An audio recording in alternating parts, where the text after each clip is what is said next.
So first off, you got 7.9 billion people. And Ernst, we're going to walk through, and I'm going to invite you in a minute. Okay. Almost 8 billion people in the world.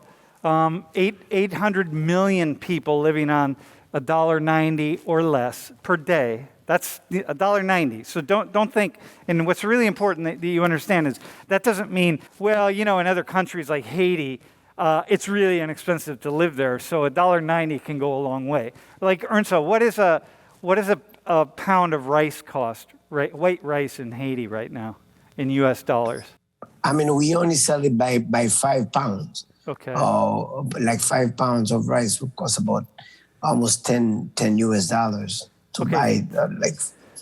So all right. So that's about a pound of rice. So 800 million people living on $1.90 a day. I found this the other day. The World Bank put this together, and they're looking at who the really wealthy people are in the world. So the richest 1% are people that have a total wealth. This includes the value of their home, the value of their car, the value of their investments, all the value instilled that they can control.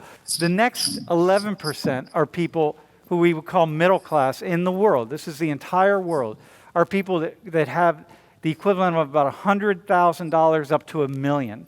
And I estimate that of the 780 students in the class, 700 of you are in the blue section. 75 of you in the green, which means that almost everybody in this class is in the richest 12%. But that richest 1% is the one that's oh my God. Yeah, Drew Mahoric is one of the students at Penn State that came down to Haiti to kind of an internship with me. And then she found that everybody was in Haiti, they were very happy. And then he was wondering, how come people can be so poor? And then they are happy.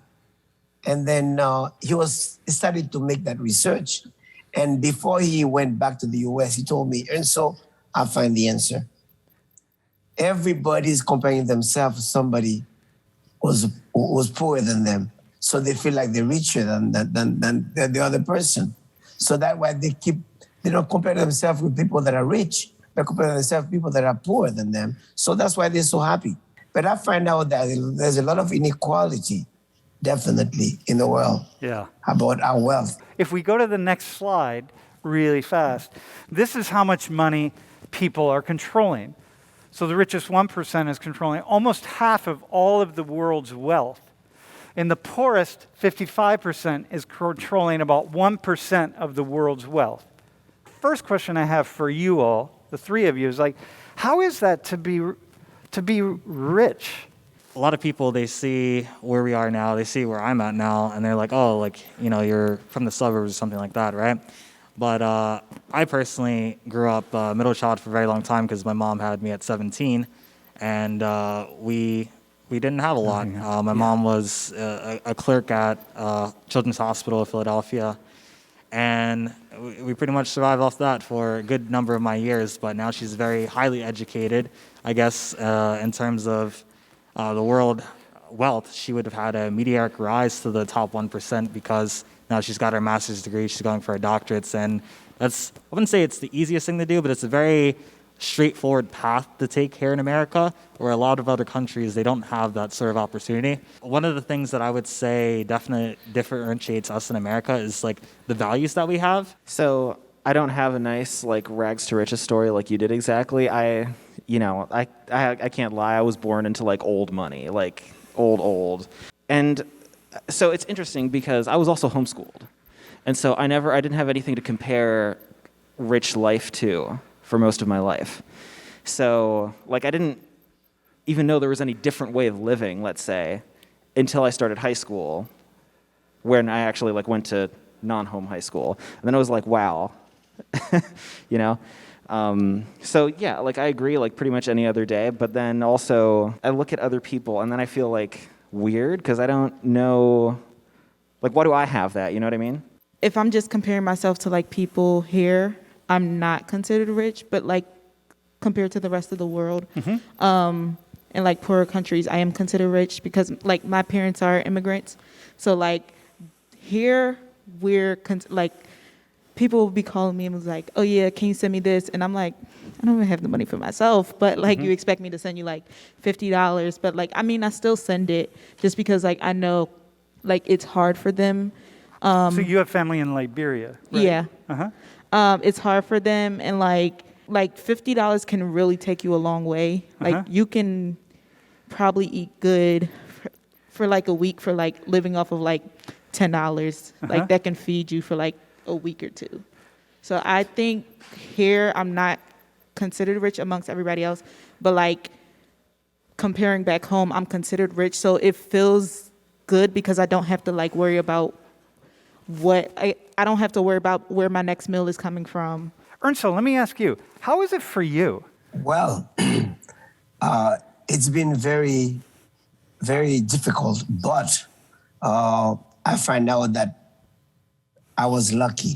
I was one of the person that was lucky. My father valued education a lot. As a small farmer in Haiti with 12 kids, we're not supposed to be where we are today. I'm not supposed to be where I'm at today. But my dad was a very hard worker. He helped me get an education in the US. At least with that gave me an edge on most of people in Haiti. That's how I decided to go back to Haiti to see if I can help other people get out of poverty. Because the way to get out of poverty is to hard work, stay in school, focus yourself, discipline yourself. That's what I'm teaching these young people that I'm doing every day, trying to help them to get out of poverty. Because poverty is not nice. And it's not pretty. It's not pretty at all. As you see in the slide, we did this every year to train these young people to show them how to get out. Because Haiti is a poor country, of course, but we don't have to accept it as a fact. We can get out of it. Yeah, I came on a student visa, and then at the time it wasn't too expensive, $1,300 for a semester. I was able to go to school. My dad, working as hard as he was doing in Haiti, he helped me pay for the tuition. With that for me, and then I find out in the US, you can make it, you got to work hard. And I do all kind of work in order for me to be able to make it happen. Because my dad was paying for the tuition. I had to work for the living expenses, for everything, for the books, for the lab, for everything. But you know what? After 4 years, I was able to get out with a bachelor's degree in electronics engineering technology. And then, I find out in America, if you work hard, very hard, you can make it. And that's what you guys are doing by even talking and taking that class, Social 119. And I think it's great.